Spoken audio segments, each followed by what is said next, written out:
Hello, everybody, and welcome back to the Nutritional Revolution podcast. We have a rock star athlete here for you guys today. We have Renee Kiley. She just in a few short years went from 104 kilos and smoking a pack of cigarettes per day to a signed pro triathlete, finishing top 3 at Asia Pacific Champs and Ironman Hamburg in 2020 and 2021. So thank you so much for joining us, Renee. Thank you for that introduction. Wow, rock star. I've never been called that before, but I'm happy to run with that for today. Yeah. Superstar athlete. So before our listeners get to know too much about you, we are doing 2 truths and a lie. Do you have those lined up for us? Yeah, excellent. I do.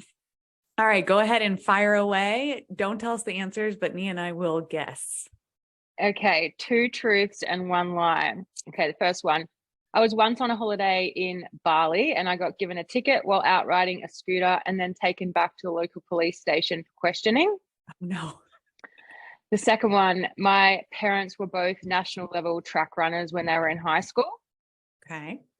And the third one, my favorite international cuisine is Italian. Okay. That Bali story sounds very specific, so I feel like it's true. Let's see. I'm going to go with maybe your favorite cuisine is not Italian. That's going to be my guess. Don't tell us the answer. Okay. Mia, what do you think? I was also going to say the same thing, but for the sake of our points, I'll go with number 2 just to be different. Okay. We're going to release the answer at the very end of the episode. So hold tight, listeners. So why don't you break us down? We had quite an intro there. It sounds like regular smoker. What changed? What happened in your life? What was going on when you said, hey, I'm going to start racing triathlon? A lot has happened in the last 5 or 6 years. So I guess rewind back to end of 2013. So I was basically doing the opposite to what I am now. I was like running multiple small businesses with my business partner, living in one of the biggest cities in Australia, living the corporate life. Very overweight, about 104 kilos, which I think is about 223 odd pounds. Yeah. And smoking a packet of cigarettes a day. So that was my life. I was working really hard. Our businesses were quite successful, but I would say I hadn't exercised since I was 30 at the time in 2013. I probably hadn't exercised since I was 18. I think. Yeah. So sporty as a kid growing up in the country area of New South Wales, but pretty much stopped doing all sport and stuff when I left school and started university. So that was my life back then. And of course there were moments, there were probably a lot of moments where I knew I would put on a lot of weight and that I was very unhealthy. And just to give the listeners some perspective of how unhealthy I was, my blood pressure at the time was 151 over 101. Oh, wow. And I was 30 years old and my resting heart rate was 99 beats per minute. Wow. So I was in a pretty bad state of health. But I think I was covering it up a lot with my corporate success. So I had lots of nice, shiny things, designer clothes. I lived in a nice area, had a nice car, multiple properties, all those kind of thing. And that was just like covering up, I guess, a lot of unhappiness. Yeah. But as I said, I definitely had moments over the years where I was conscious that I was putting on weight and I was starting to say no to like social engagements and things like that because I felt so uncomfortable. But then there was a few attempts at weight loss over that 10-year or so period. I would try for like a week and go nowhere basically. But it was actually November 2013. I went to visit some friends in Queensland, Australia, and I got up there and they said, we promised one of our friends we'd go and watch them at this Noosa triathlon. We'll just go for a couple of hours. Do you mind? Like we said that we would. And I was like, yeah, no, that's fine. No problem. Anyway, so I went with them for the day and I just remember standing, I've told this story so many times, so I'll give it the summarized version in case people have heard it before, but I was standing on the sidelines at a triathlon and I was just fascinated by all the different ages of people doing the triathlon. There was bigger people, really fit looking people, but the overwhelming vibe I got that day, like everyone just looked like they were having so much fun. Mm-hmm. And I remember I looked very out of place in that environment. Like I had it's crazy. I had like a maxi dress on and my hair halfway down my back, all straightened with fake tan and fake nails and everything fake on. And I was like, very overweight. So I would have looked completely out of place in an environment like that. But I just remember never feeling like no one was even noticing that I was there because everyone was so caught up in having fun and the atmosphere and everything. So yeah, I was standing there watching this and I just remember thinking, gosh, maybe I could do this in 12 months. Like maybe I could do this triathlon. I swam a little bit as a kid and like everyone can run and surely it's not that hard to learn to ride a bike.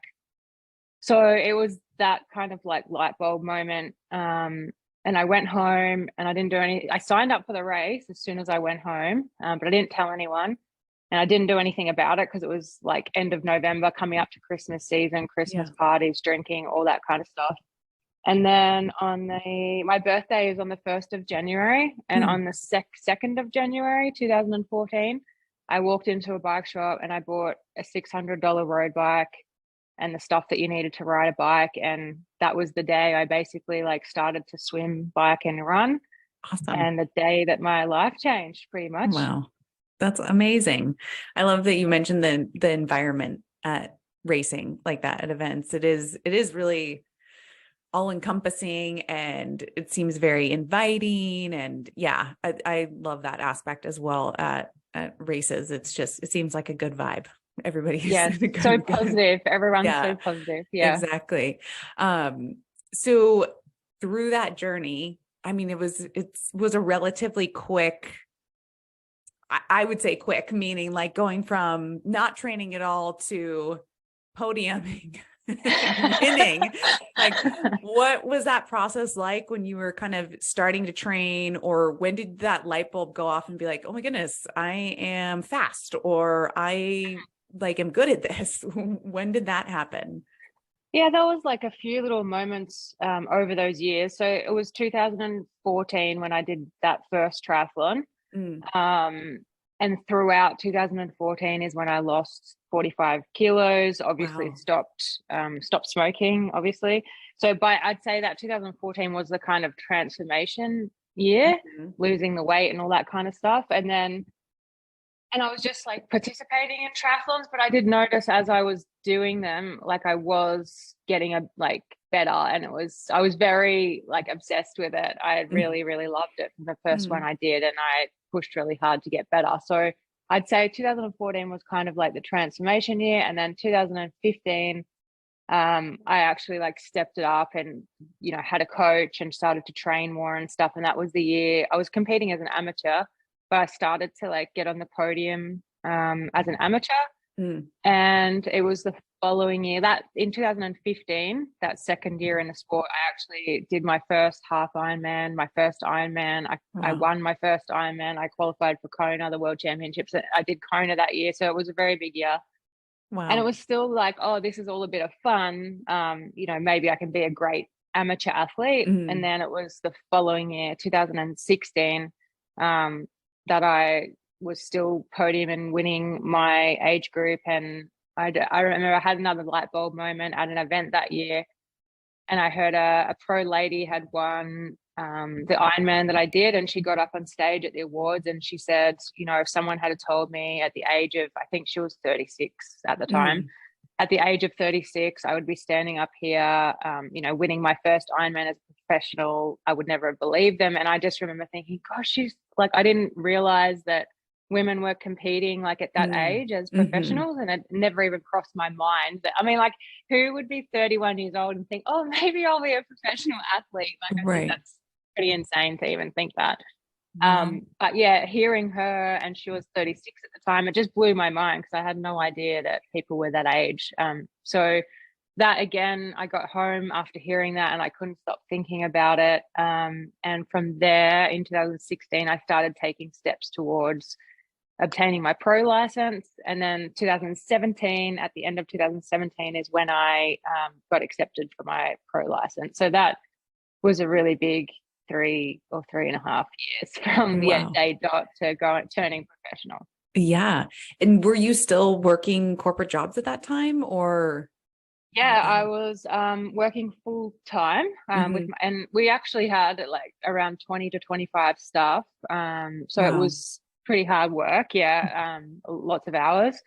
But when I decided that I wanted to turn professional, I cut back 1 day a week. So in 2017, so all throughout 2018, I was up to 2018, I was still working full time. And then I said to my business partner, I remember doing my first 2 pro races and I came last and second last, and I was disgusted. And I went to my business partner. I said, this is like not happening. I don't want to come last in a race again. And to do that, I can't work. I need to find a way to train full time. Yeah. So yeah, in 2018, I stepped out of the business and started training full time. Wow. Yeah. That's incredible. Incredible story. And so through that process, as a sports nutrition company, we have to ask what kind of nutrition or hydration experiences and or mistakes or learnings do you recall through that process?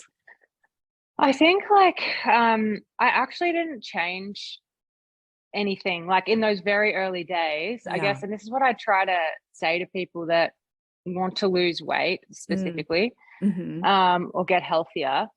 I think there's like way too much focus on like, I have to lose weight because I'm unhealthy, like there needs to be a bigger reason. Like when you're in a bad state of health or you need to lose a lot of weight, that can't be the reason that you're doing it. There needs to be a bigger reason to do it. Because everyone says to me, oh, what was the moment that you knew you needed to lose weight, and what diet did you go on? And mine was by accident, obviously discovering that triathlon, but I never once started this whole process to lose weight or get healthy.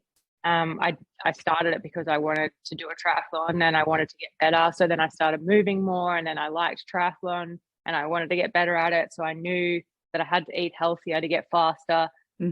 So it was all just a byproduct of this huge passion and reason of mine. So yeah, I guess I don't have any like of these awesome tips or anything like that to lose weight and get healthy. But all I would, I guess, say to people is, you have to have a reason bigger than just the number on the scales or whatever, and that will always drive you. Absolutely. Yeah. I think from much of the research to the results that come back from weight loss with regards to exercise is it's finding a form of exercise that you want to do, right? So if you don't want to go in the gym and lift weights and that's not fun for you, or a group Peloton class or something is not fun for you, like find something else that gets you excited. And it sounds like you found it.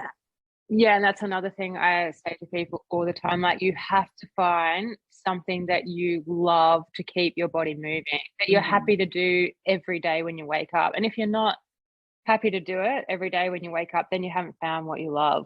Yeah. And there's so many things you can do these days, like dancing, sports, walking, hiking. Like, there's just so many things. So just keep trying every week until you find that thing that you love doing. Yeah, that's awesome. I love that advice.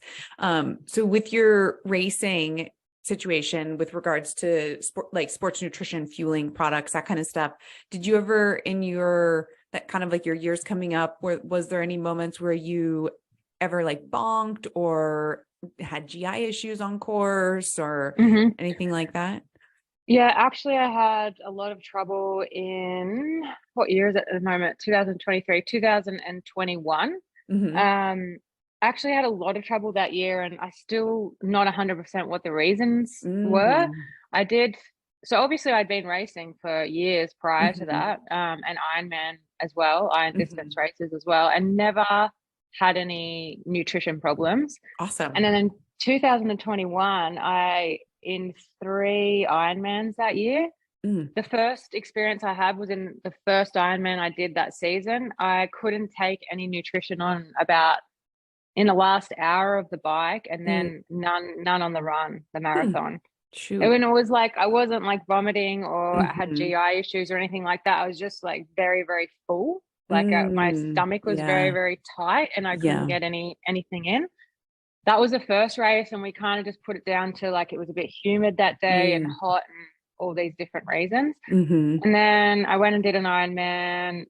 I was a few weeks after that because I couldn't finish that one the way I wanted to. So I was really fit. So I went and did another one, and I had exactly the same problem again. So it's kind of like a really tight stomach and a bit like a permanent stitch in your stomach.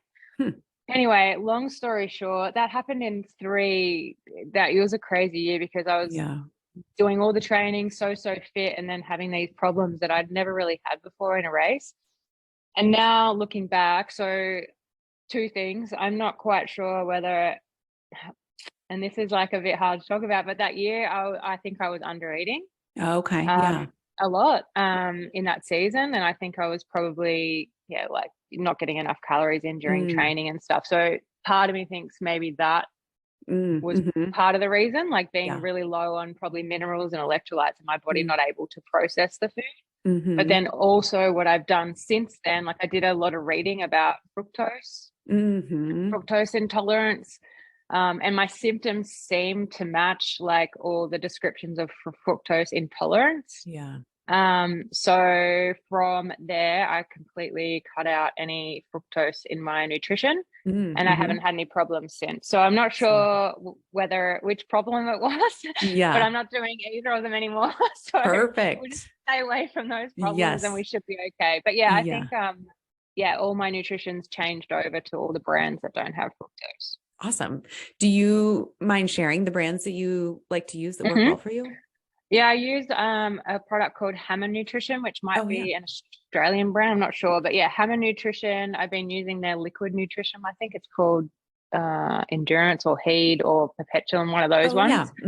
I've used for ages. I used Tailwind, their product, which was really good as well. The liquid nutrition. I've been using Cliff gels. Okay. And sometimes the Hammer gels, but I prefer the Cliff gels. So in my last lot of Ironmans, actually, and I was also using maple syrup. So in my Ironman races, I prefer liquid nutrition on the bike. So I'd be using either Hammer or Tailwind. And I'd normally have a couple of like half bananas just to like fill my tummy up on the bike. And then on the run, I have been using up to now just maple syrup. But I have been testing the Cliff gels in training for the last few months. And next race, I'm going to try the Cliff gels because I just find the maple syrup sometimes in the marathon, it just gets a little bit sweet after a while. Yeah. That's great. Yeah. It's always helpful. I mean, I think what we're starting to see talking about the GI issue stuff is like everybody's digestive system is so unique, and some people work great with a product that might have fructose in it, and then they switch to something else and it's like hugely problematic. And so I think that's definitely something we're starting to see, so long as we train our gut to some extent, right? But if you have a fructose intolerance issue, that is a situation, right? That can be absolutely, like when we look at the research and common things that can lead to there can be so many reasons for GI issues, but that is one of the things, right? Is like fructose consumption and or overconsumption of fructose, like in the 24 hours before. And that could be from loading up on fruit too. Some people will carb load with certain types of fruit and stuff, and that can be problematic for them. But I think it's always helpful to hear, because I think many people are trying to kind of still figure that piece of the puzzle out, right? And what works for them. Yeah, and I'm still trying to figure it out. And I also think that like it changes as you get a bit older. Like all these things that, in my 20s, I never seemed to have a problem with. And like as I got older, I'm like, gosh, that's a problem now. That's annoying. But as you get older, I think your body changes. And Do you use any caffeinated products during racing? No, I don't. I find I drink coffee like day to day. I have a coffee in the morning and then a coffee before my afternoon training session. But I find, it sounds pretty silly when I say I drink coffee, but I'm a little bit sensitive to caffeine, I guess. I think I am. Yeah, I just don't like the feeling of feeling a little bit jittery or anything like that. So I actually don't have any. sometimes in an Ironman, I might have one caffeine gel like halfway through the bike, and then maybe halfway through the run. So just two caffeine gels over 9 hours. But in any other distance race, no, I wouldn't. Yeah. Yeah. Awesome. And talking about that, to the half versus full distance, you mentioned liquid nutrition on the bike. Do you follow that for both half and full distance, your liquid nutrition typically? Yeah. Awesome. Yeah. And I used to, before I had those problems in 2021, I actually used to have gels on the bike. So I was all completely gels for the whole race. And then, because I never tried liquid nutrition, because I always used to be, I don't know, I just found it a funny mental thing to process. Like you're just drinking, but it's calories. I don't know. It's like, whereas when you have a gel, it feels like you're taking something in and you should be getting energy from it. Yeah. So I'd always been reluctant to try liquid nutrition. And now I can't believe that I didn't try it earlier. Yeah. Yeah. It is. I mean, I always tell our athletes too, it's like, if we could tell you what you need to eat, but if you can't get it off the bike and into your body, we have a problem. And yeah, that's the thing. Like opening gels and stuff is hard on the bike. And what I love about the liquid nutrition, like on my bike, I have one bottle on my down tube, like an aero bottle on my down tube. And then I have my bottle on the front and a spare bottle in the back. And with my liquid nutrition, which is Hammer or Tailwind, I super concentrate them. So I like literally put 15 scoops and like mix it with water, and it's all in the one bottle on my down tube. And that's literally all I need to get myself through an entire Ironman bike leg, is just that constantly sipping on that bottle. Wow. That's what I really love about it, is the convenience. And then I can just have, because both of those products have quite a lot of sodium and electrolytes in them as well. Yeah. So I don't need to worry about additional electrolytes. So then I can just drink water on my front and rear bottles and refill it with water. You're not like mucking around refilling 3 different bottles. Yeah.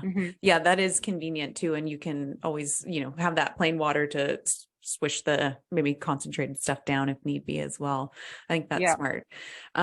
So with talking about racing, do you have any kind of like go-to race breakfasts or meals that you just know work for you, and that you can use in one country and another, and you can replicate it? I was about to say that. Yeah, it depends on the country. No, but look, I think, especially being a professional, you have to be pretty flexible because you are in different countries all the time. But generally the night before the race, it's like really boring. I always like to have a bit of protein. So whether that's like red meat or chicken breast or something like that, but basically just a whole bunch of white rice, a little bit of protein. And I also like to have a little bit of salad as well. I've never had any trouble with having kind of a bit of fiber the day before a race. So that's generally the night. Actually, the day before, I would tell everyone the day before. I don't know if I should be admitting this on a nutrition podcast. You can share it all. Like I have like a buffet of junk food, basically. Yeah. But generally, the day before I will like have eggs or something for breakfast, chicken and like protein rice and a bit of salad for lunch. Same again for dinner. And then in between, I normally eat like a bag of like glucose, some sort of glucose lollies. Yeah. And I probably eat like 2 Mars bars that day as well. So really simple sugars just to top up the glycogen levels. And then the morning of the race, I normally just have toast, or if I'm in the US, like I have bagels and jam and a coffee. Yeah. Yeah. Awesome. Yeah. I think the carb loading piece for people is, and I tell my clients this too, is like, those are the days where you don't have to hit your veggies that day, is what I tell my clients. Like the primary thing is the carbs. So yeah, I mean, I haven't actually heard of anybody doing the glucose lollipops, but that's a great idea. I mean, we have clients that will do like liquid calories, whether it's from like something like Scratch Super Fuel or something like that to help them get in their carb targets. But I think that is definitely an area where many people struggle when we try and hit kind of the research-based calculation targets for carbs, and someone's never done it before, and they start to look at that. They're like, there's no way I'm going to get that many carbs in for a day. Like, they feel so full. So it's trying to find those carb sources that are dense sources of carbs that don't take as much space up in the stomach, that they can tolerate or sound appealing or don't get sick of too, is the other thing. Candy and ice cream. Who gets sick of like candy and ice cream? It's great. Exactly. Yeah, I had one client and they told me all they wanted to carb load with was toast and bagels. And I was like, you're gonna have to eat like 5 bagels a day and set like 7 pieces of toast a day. Like, is that manageable? And they're like, oh no, I'm not gonna do that. I was like, hey, we need to find more variety. Like, so yeah, I think that's always important to play around with that.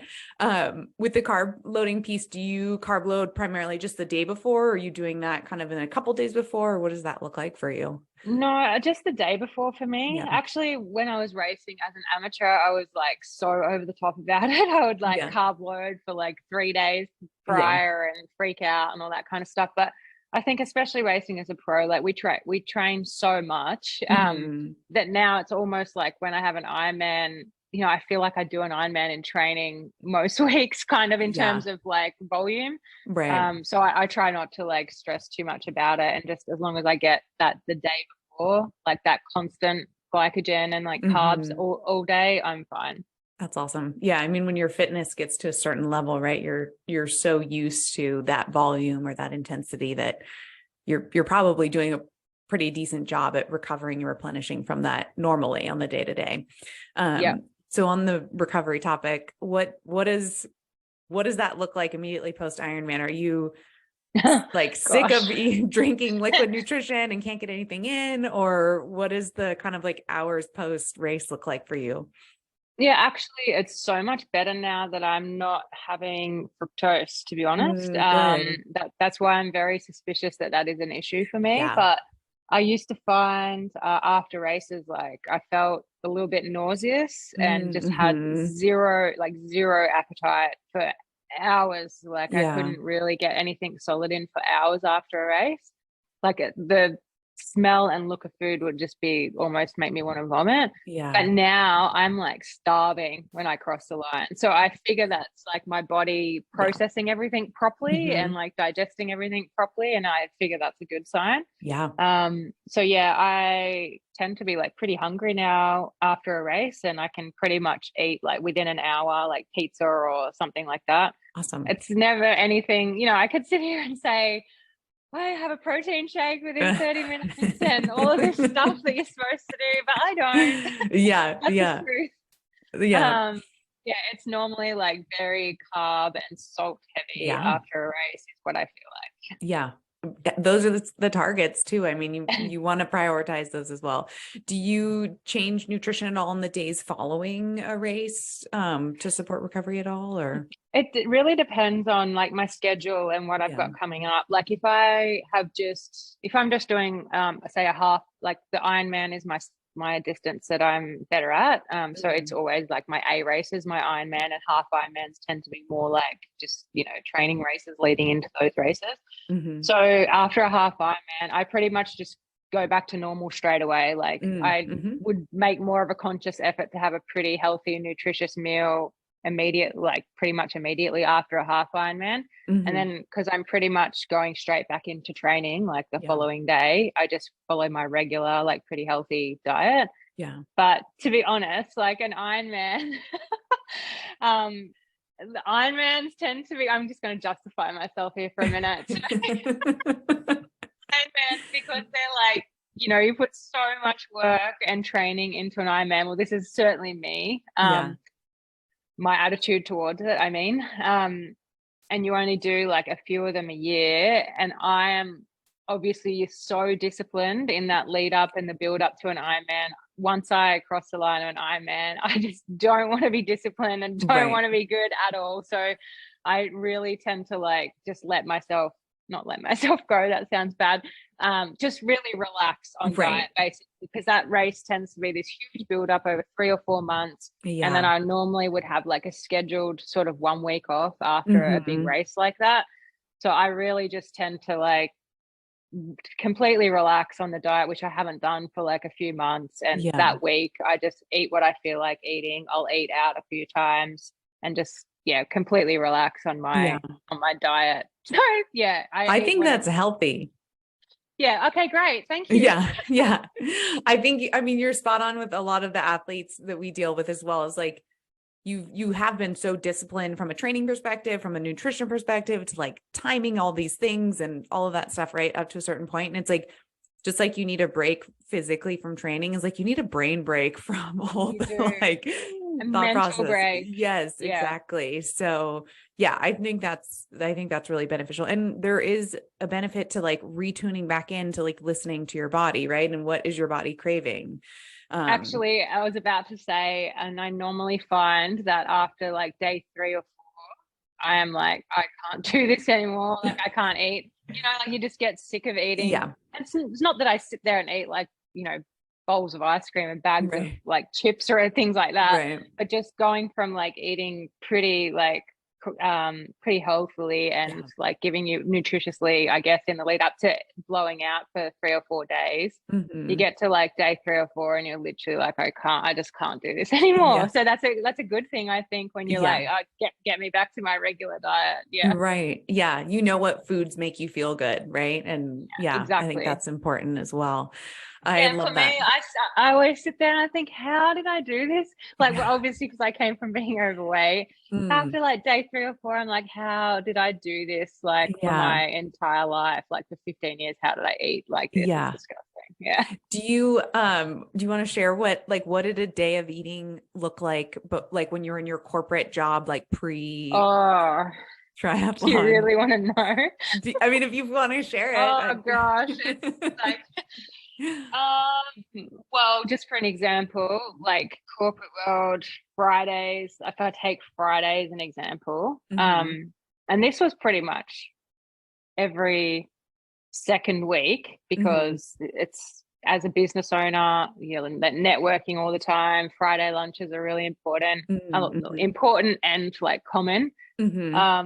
I would have, this is so disgusting. I would wake up in the morning, and I generally head to the office at around 7 a.m. in the morning. Okay. I would have a sugar-free Red Bull and a cigarette. Okay. That would be what I would have on the way to work. I wouldn't have, that was breakfast. So I wouldn't have like breakfast before I left the house or anything like that. And then I probably generally wouldn't eat until lunchtime, because then we'd go out like to a restaurant for lunch. So it would be good food, but like, pretty heavy food, like stay at a fine dining type restaurant situation. So it'd be like steak or something like that. And then multiple like wines or whatever over lunch, and then that would drag on into the evening. So like you would go to a bar after lunch and have more drinks, and then usually get like takeaway on the way home, so pretty unhealthy on the way home. And then this cycle would continue. Like the next day I'd be like, oh, I've eaten so bad, so I'd starve myself in the morning, convince yourself, oh, I don't need to eat because I ate all day yesterday. So you wouldn't eat breakfast, wouldn't eat till lunchtime, and then just kind of ate unhealthy things because you were so hungry from not eating properly in the morning.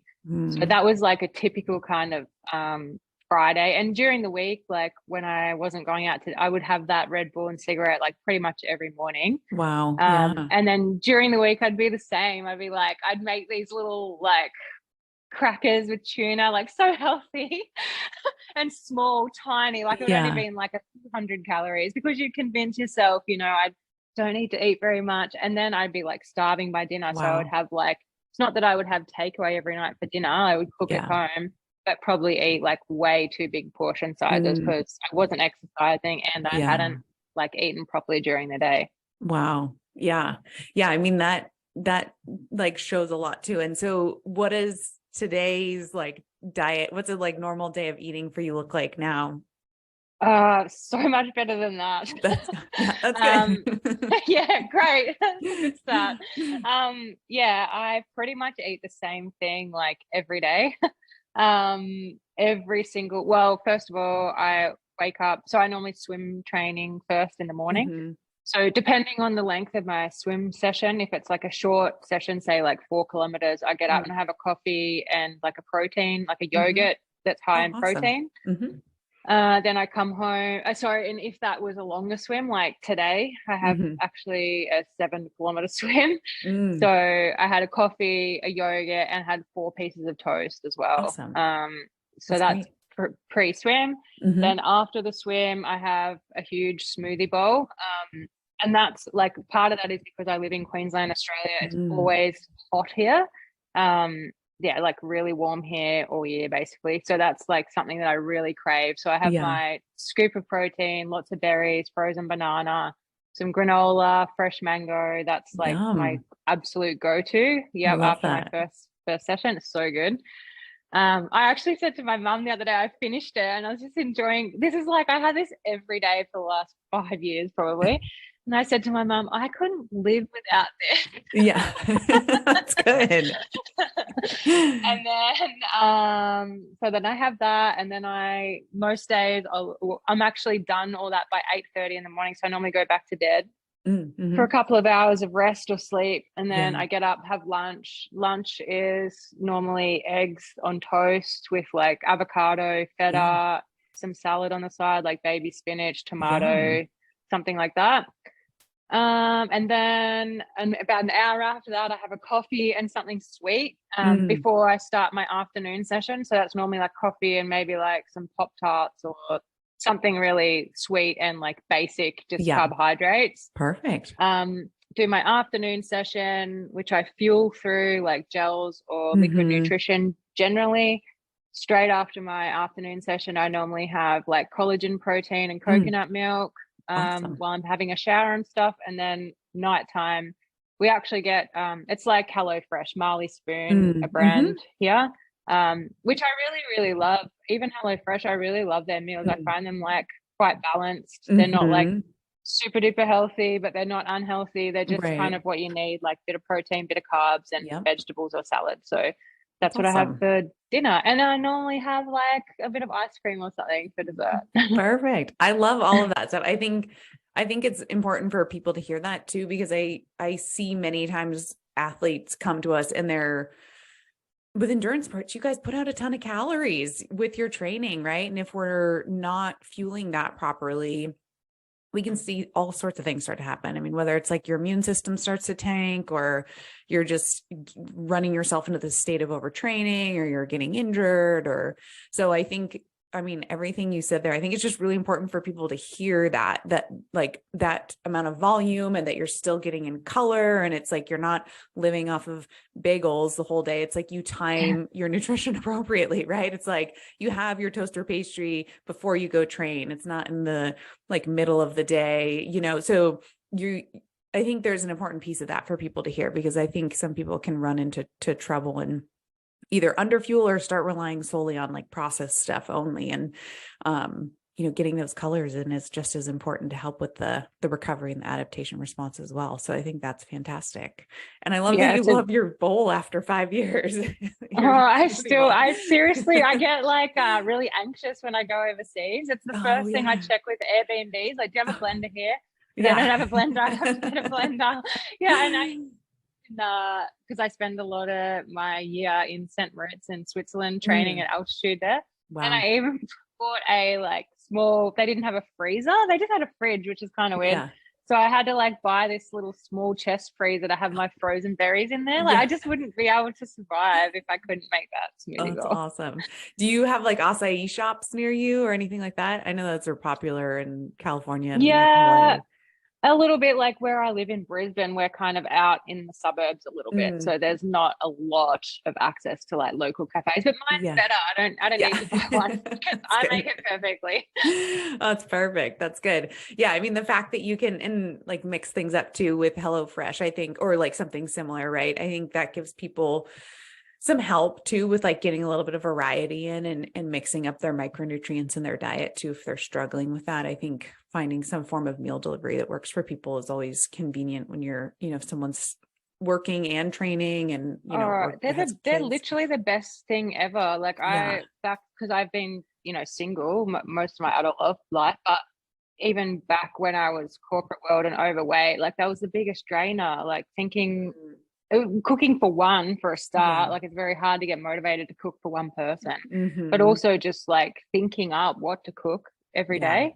So I think those meal kits, and actually even when I travel and go on training camps, I get local meal delivery like wherever I am, whether I'm in the US or Europe, wherever I am. It's something that I really rely on. That's awesome. And so when you've gone to the US for training camps, is it Molly, HelloFresh that you've used when Yeah, you've no, gone? actually, when I go to the US, my favorite is Gobble. Have you heard of Oh, that? I haven't heard of that one. I Oh will have to my check it gosh, out. it's so, so good. And they it's similar to HelloFresh, but I Okay. think actually the food's a bit healthier, like a little bit Okay. healthier. Because I actually Cool. find the US HelloFresh a little bit more unhealthy than the Mm. Australian one. Hmm. But yeah, Gobble is like, I would say a little bit healthier, and they pre-cut things. So Oh, it's all perfect. fresh, but Yeah. they like pre-cut the veggies and put them in separate little packets and that. So it takes So like a easy. quarter Yeah. of the time. Yeah, yeah, That's it's really good. awesome. Wow. They That's should great. sponsor me. I'm always Yeah. talking about them. We'll make sure we tag them on our when we post Yeah. this and so we can connect you guys. So let's see. I want to be mindful of your time. What's coming up on the calendar for you this year? What are your goals? I don't actually know what I'm doing next in terms of racing. No, I had like I guess a disappointing is probably a strong word, but yeah, like Mm, my last two races I wasn't really happy with at the end of okay. last season. Yeah.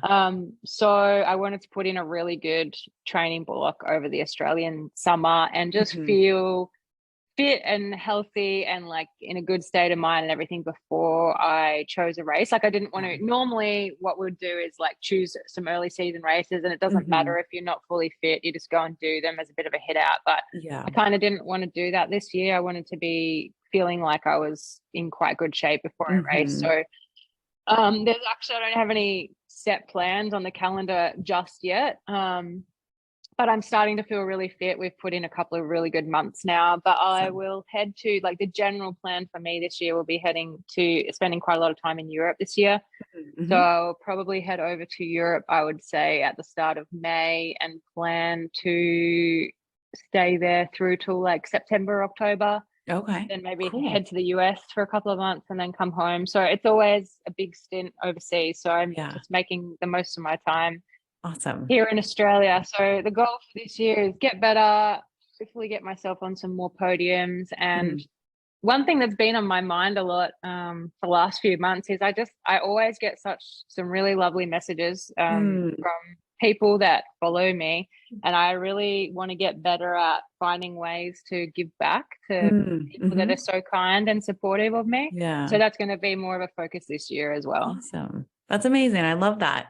And we have to reveal your two truths and a lie before we let you go. Yes. So, we had that you did holiday in Bali and got a ticket while riding a scooter and taken to the police station. Parents were national track level runners in high school, and that your favorite cuisine is Italian. So Nia and I said we thought the Italian cuisine was a lie. Well, which one was your lie? You can't think the Italian cuisine was a lie after hearing me talk today. Seriously. You When I didn't talk about mention any carbs, pasta. Yeah. pizza, Yeah. yeah. My parents were definitely not both national level track runners when they were in high school. 100% Yeah. not. Oh, I wish they wow. were. It would have been Yeah. good for me. Right. So then you have to tell us about this holiday in Bali story. Oh my gosh. Yeah. Actually, I posted not long ago because I turned 40 on the 1st of January, and I posted a Yeah. photo from my 30th birthday and my 40th birthday, and like Okay. how different my life is. And it was actually for my 30th. We went to Bali for a holiday for my 30th birthday with some friends. Yeah. And we were out, like me and my friend were out riding scooters, like mopeds, whatever you call them, like Yeah. just around the streets of Bali, because that's what you Mhm. do when you're in Bali. And we got pulled over by this police like guy, but like typical kind of Bali situation. And we're Mm. so naive. Like Mm. he like waved us as in like follow him because we're in trouble. We're Oh, like, oh yeah. gosh. So of course you're gonna do as you're told, like it's a Yeah. police officer. So we followed him for a while on the scooter, and he took us down this like side street. It was like kind of quiet. Anyway, he was like saying how we were going to like, we broke the traffic rules, and like he was going to arrest us, and we had to follow him back to the police station. So he took us back to this police station. I was like so scared. And my Oh, friend, no. she was a bit more rebellious and like confident than me. Anyway, so he took us back to the police station, and he's like telling us how this is what he said. He's like, you guys are going to be like Chappelle Corby. You're going to go to jail and you're not going to be able to go back to Australia, like scaring the hell out of us. Was it like a shakedown? Was he trying to get some money out of you? Yes. And I was like, and he was like, I was like, well, how do we like get out of this? How do we get out of it? Whatever. And he's like handing out his hand for money. And I'm like going to my wallet, ready to hand over like all my, whatever I've got. And my friend was like, no, we're not paying you that, you know, like standing up to him. And he walked away at one point, and I'm like sweating, and I said to her, just give him like whatever he wants. I want to get out of here. Yikes. Yeah. So anyway, I think we ended up giving like a few $100s, and then wow, when we left and went back to our friends, they're like, "Oh my gosh, you guys got sucked in! Like you just give them $50 and you get off with it." And we're like, "Well, he's probably like flying away on a holiday now. He's got so much money from us." Oh no, man, that's brutal. Well, for listeners who are headed to Bali, beware of the shakedown police. So let's see, where can people find you? I know I've been watching some of your YouTube videos. I saw your, I think you posted it a while ago, but when you guys were visiting the Grand Canyon, I saw some brick training stuff there going on. But where else can people find you, or what's your YouTube name that people can follow you at? People can find me on YouTube, just Renee Kiley. I haven't been super active on YouTube lately. It's like a real grind, YouTube. I love doing it. I absolutely love doing it so much, but you have to have someone with you all the time to basically capture all the stuff. So people are at me all the time, like, need to get back to YouTube. But I'm most active on Instagram. I really enjoy Instagram, and I post stories pretty much daily, and I'm always very open and honest. And if anyone has any questions or anything like that, I'm an open book, and I really pride myself on answering everyone's messages. So yeah, if you have any messages or anything, it's Renee Kiley _ you can follow me there on Instagram. Perfect. Awesome. Well, thank you so much for your time, Renee. This is super fun. The Bali story was great. Great finisher. I'm sure our listeners will enjoy that. And all the information too regarding fructose too, I think is a good help for our listeners as well to try to solve some GI issue stuff. So thank you again so much for your time. Thanks for having me.